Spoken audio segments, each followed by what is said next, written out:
बुद्ध अपने शिष्यों के साथ कहीं जा रहे थे। रास्ते में उन्होंने को वृद्ध व्यक्ति को देखा। वह वृद्ध व्यक्ति कभी जोर जोर से हंसता तो कभी रोता, उसकी आंखों से आंसू बह रहे थे। वह पागल सा प्रतीत हो रहा था। बुद्ध उस व्यक्ति के पास पहुंचे। वह वृद्ध व्यक्ति बुद्धा को देखते ही उनके चरणों में गिर गया और बोला, आपकी सभी कही बातें सत्य है। मैं ही उन्हें नहीं समझ पाया था। मैं अब तक आपका विरोध कर रहा था, लेकिन आज मैंने जाना कि आप जो कहते हैं बिल्कुल सत्य होता है। बुद्ध ने उस वृद्ध व्यक्ति के आंसू पोंछे अपनी झोली से भोजन निकाल कर दिया। वह वृद्ध व्यक्ति बहुत भूखा था। उसने भोजन लिया, भोजन खाने लगा। भोजन के हर निवाले कर साथ वह कभी रोता कभी हंसता है। यह सब कुछ बुद्ध के शिष्य भी देख रहे थे। बुद्ध के शिष्यों ने बुद्ध से पूछा, है बुद्ध, इन महानुभाव को क्या हुआ है? क्या इनका मानसिक संतुलन सही नहीं है? बुद्ध मुस्कुराए और बोले, उन्हें ज्ञान की प्राप्ति जाओ और उनसे ज्ञान प्राप्त करो। वह शिष्य उस व्यक्ति के पास पहुंचा और बोला, है महानुभाव, मैं आपके हंसने और रोने का कारण समझ नहीं पा रहा। क्या आप मुझे बता सकते क्या कि आप ऐसा व्यवहार क्यों कर रहे हैं? वह व्यक्ति बोला, कुछ वर्षों पहले मैं महात्मा बुद्ध से मिला। मैंने उनके उपदेश सुने, लेकिन तब मुझे उनके उपदेश बेकार लगते थे। मैं समझता था कि जीवन जीने के लिए उनके उपदेश उपयोगी नहीं हैं। मैंने बुद्ध की किसी बात को नहीं माना। यहाँ तक कि मैंने लोगों के साथ मिलकर उनके विरुद्ध षड्यंत्र भी रचे ताकि लोग उनके बहकावे में न आए। मुझे याद है, बुद्ध ने अपने उपदेश में कहा था, अधिक धन संग्रह करना दुख को बढ़ावा देता है। उन्होंने कहा था कि नशा नहीं करना चाहिए, झूठ नहीं बोलना चाहिए, लेकिन यही तो मैं करता था और इसी में मुझे आनंद आता था। धन का संग्रह करना, अधिक से अधिक मदिरापान करना, झूठ बोलकर व्यापार बढ़ाना। इसलिए बुद्ध की बातें मुझे अच्छी नहीं लगती थी, लेकिन मैं यह देखता था कि बुद्ध की बातें मानने वाले लोग बड़े खुश हैं। हालांकि इनके पास कुछ ज्यादा नहीं है, लेकिन वह हमेशा खुश दिखाई देते हैं। इस कारण उन लोगों के प्रति मेरे मन में ईर्ष्या भी उत्पन्न हुई।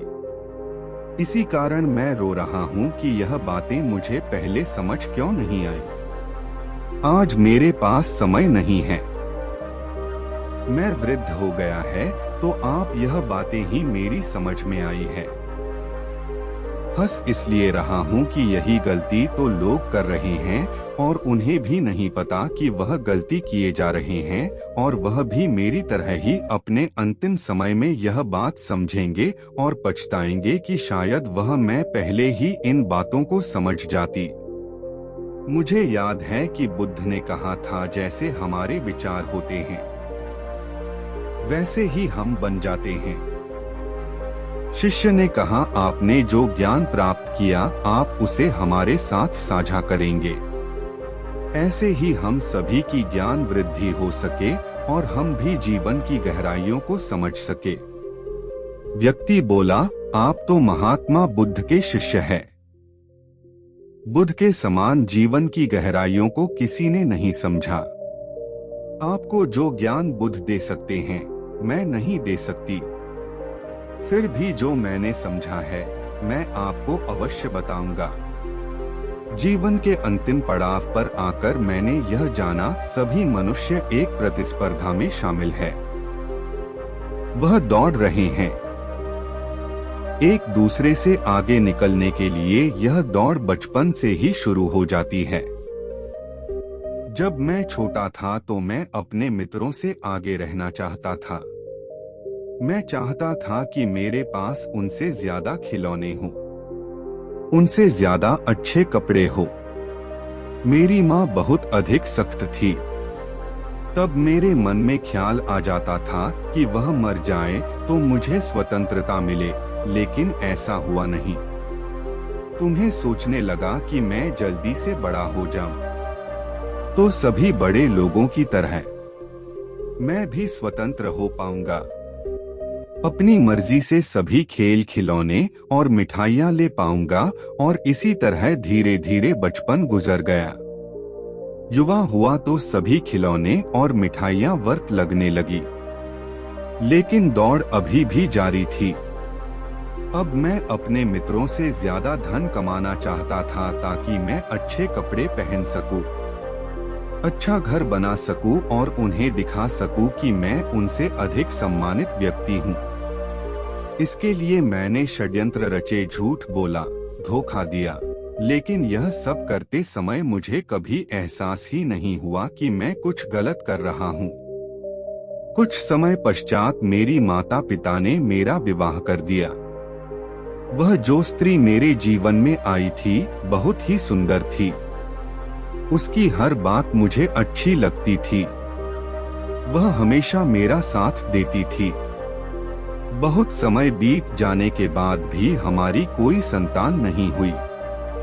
मैं हमेशा चिंतित रहता था कि मेरी कोई संतान नहीं है तो मेरी बुढ़ापे की लाठी कौन बनेगा। जब मैं अपने मित्रों के घर में उनके बच्चों को खेलते देखता तो मुझे उनसे जलन होती, ईर्ष्या होती, और मैं सोचता एक आज मेरे घर में भी कोई बच्चा होता। लेकिन जल्द ही वह समय भी आ गया। आखिरकार मेरे घर में भी एक पुत्र ने जन्म लिया। तब मैं बहुत खुश हुआ। ऐसी खुशी मुझे आज तक नहीं हुई थी। मुझे ऐसा लग रहा था कि सब कुछ जैसे मुझे मिल गया हो। अब कुछ नहीं चाहिए, लेकिन कुछ समय पर मुझे ऐसा लगने लगा कि मेरा एक पुत्र और होता तो मेरे दोनों कंधे मजबूत हो जाते हैं। और ईश्वर ने फिर से मेरी बात सुनी और मैं एक बार फिर से एक पुत्र का पिता बना। मैंने अपने पिता के व्यापार को बहुत आगे बढ़ गया। एक दिन मिल पत्नी ने मेरे पास आकर मुझसे कहा, यह जो सारा व्यापार है यह तुमने ही तो बनाया है। तुम्हारे पिता ने तो केवल शुरू किया था।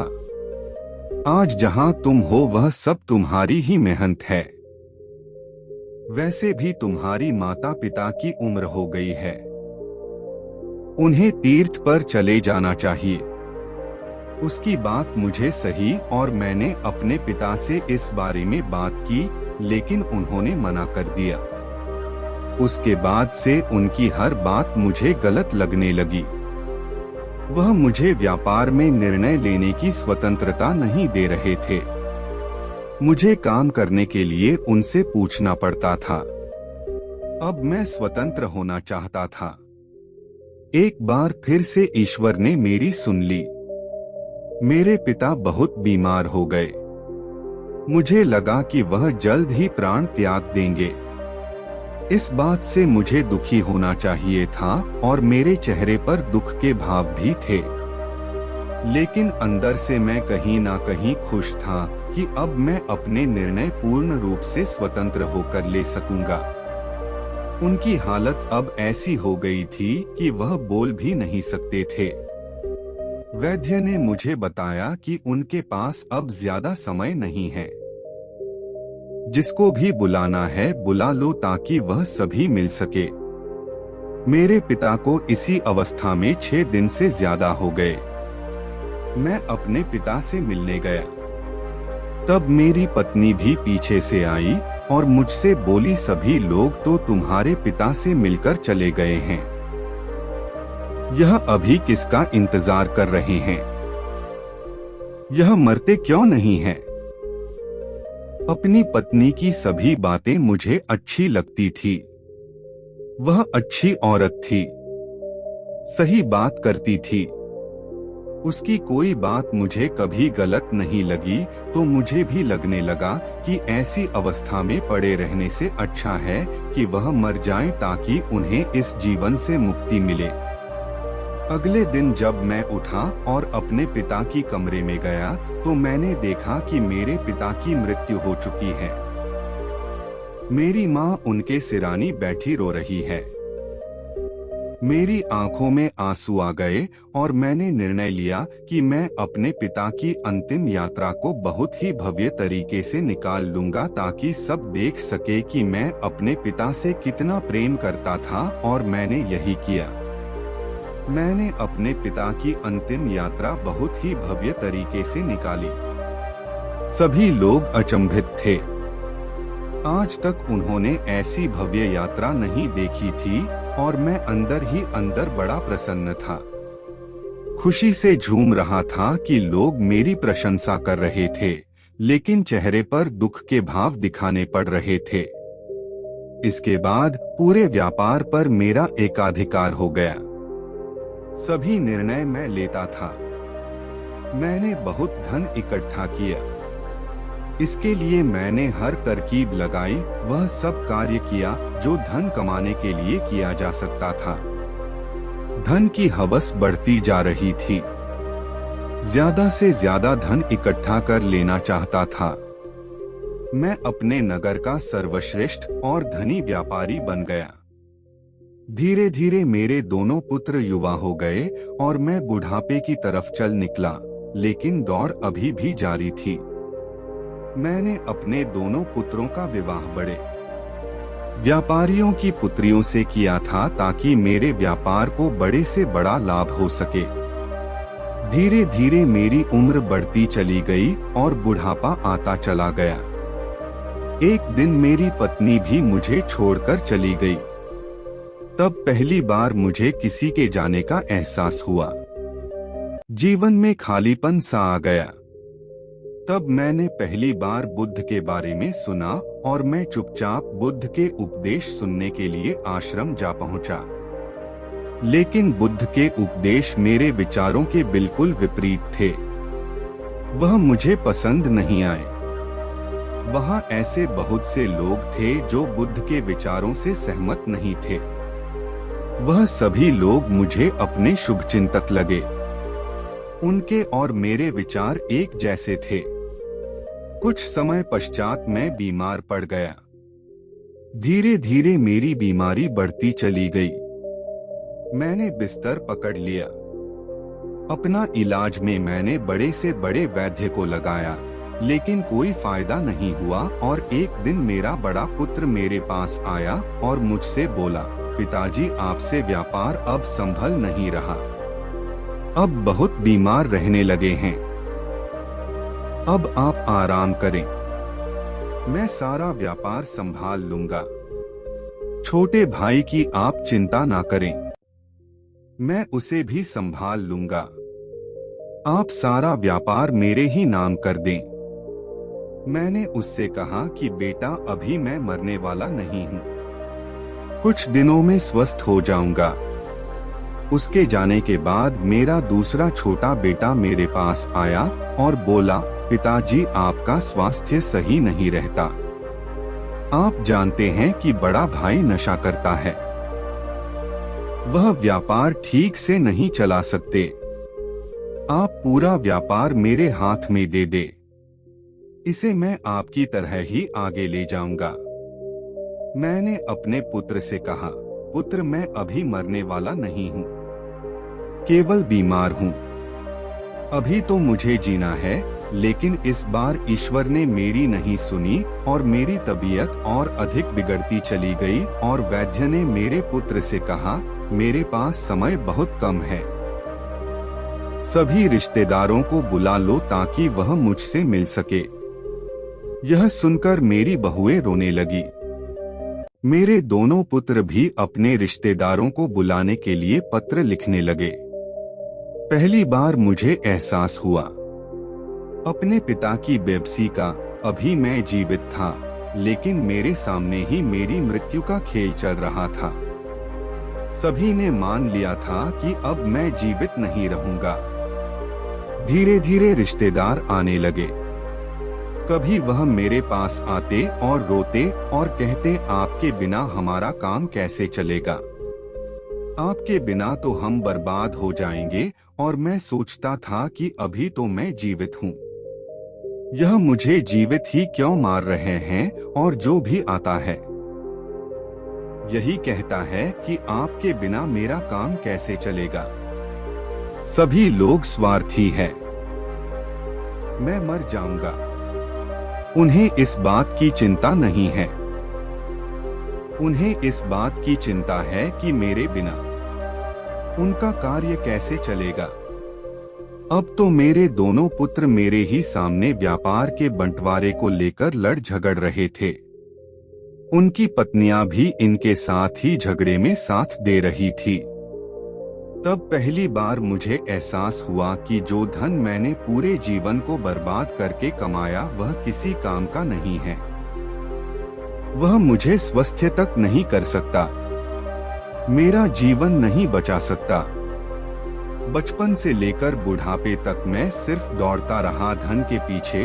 इसके लिए मैंने ना जाने कितने घरों को बर्बाद किया, कितने लोगों की हत्या करवाई, कितने लोगों को लूटा केवल इसलिए कि एक दिन तो है, अब कुछ यही रह जाएगा। इसका तो एहसास ही नहीं था मुझे। तब समझ में आती जब मेरे पिता बिस्तर में थे तो मैं अपने जीवन को एक नई दिशा दे सकता था। मेरे जाने के बाद भी लोग मुझे याद रखते हैं, ऐसे कार्य कर सकता था। लेकिन अब तो मेरे पास समय नहीं है। मैंने दोनों पुत्रों को अपने पास बुलाया और उनसे कहा, मेरी अंतिम यात्रा कैसे निकालोगे? मेरे बड़े पुत्र ने कहा, पिताजी आप सारा व्यापार मेरे नाम कर दें तो मैं आपकी अंतिम यात्रा सबसे अधिक भव्य तरीके से निकाल लूंगा, ताकि लोग देख सके कि आप इस नगर के सर्वश्रेष्ठ व्यापारी हैं। तब छोटे पुत्र ने कहा, पिताजी आप मुझ पर भरोसा करें। आपकी अंतिम यात्रा में ऐसे निकालूंगा कि यह पूरी दुनिया बड़े से बड़े राजा देखकर क्यों चौंक जाएंगे और आपको सदियों तक याद रखेंगे। और यह कहकर दोनों भाई आपस में फिर से लड़ने लगे। मैं चारों ओर देखता रहा, यह सब मैंने बनाया और अब छूटता है। सब कुछ जो मेरा था मेरा ना रहा। कई लोगों को मरते देखा, अपने पिता को, अपनी माता को, अपनी पत्नी को, अपने मित्रों को, सब वही शमशान जाते हैं और खत्म हो जाते हैं। सबके साथ मैं गया, लेकिन कभी ख्याल ही नहीं आया कि कोई मुझे भी यही लेकर आएगा। अभी तक लगता था कि मैंने पूरा जीवन बहुत कामयाबी से गुजारा है, लेकिन अब लगता है कि मैंने तो जीवन की शुरुआत ही नहीं की, पता नहीं किस चीज में उलझ गया। बचपन से उलझा तो बुढ़ापे तक उलझा ही रहा। अब आखिरी समय पर कुछ समझ में आया, लेकिन अब समय नहीं है। यह कहकर वह बुजुर्ग चुप हो गया और महात्मा बुद्ध के पास आकर बोला है, हे महात्मा बुद्ध, मैंने तो अपना पूरा जीवन बर्बाद कर दिया। क्या बचे हुए कुछ क्षणों में मुझे आपसे कुछ मिल सकता है? बुद्ध ने कहा, अपने जीवन का एक बड़ा हिस्सा भले ही तुमने अज्ञानता में गुजार दिया, लेकिन ज्ञान का एक क्षण भी बड़ा होता है। तुम्हारे पास अभी भी जो समय है वह ज्ञान से पूर्ण है। अब जो भी तुम्हें मिले, चाहे सांसें या मृत्यु, स्वीकार करो, पूर्ण होकर देखो। जो जीवन बीत गया उसका दुख ना करो, वर्तमान पर केंद्रित हो जाओ। जो तुम्हें मिल रहा है उसे स्वीकार करो। जितना रहस्य जीवन में है उसे बड़ा रहस्य मृत्यु में है। जो खुशी जीवन दे सकता है उसे बड़ी खुशी मृत्यु दे सकती है। केवल पूर्ण रूप से देखना, एक ही क्षण को देखना, दुख मत करना, भूतकाल को भूल जाओ। भविष्य की चिंता जो है उसे छोड़ दो। अभी जो इस समय में है, इस समय के साथ एकाकार हो जा। फिर जागृति तुम्हें आई है। यही जागृति, यही ज्ञान तुम्हारी सहायता करेगा।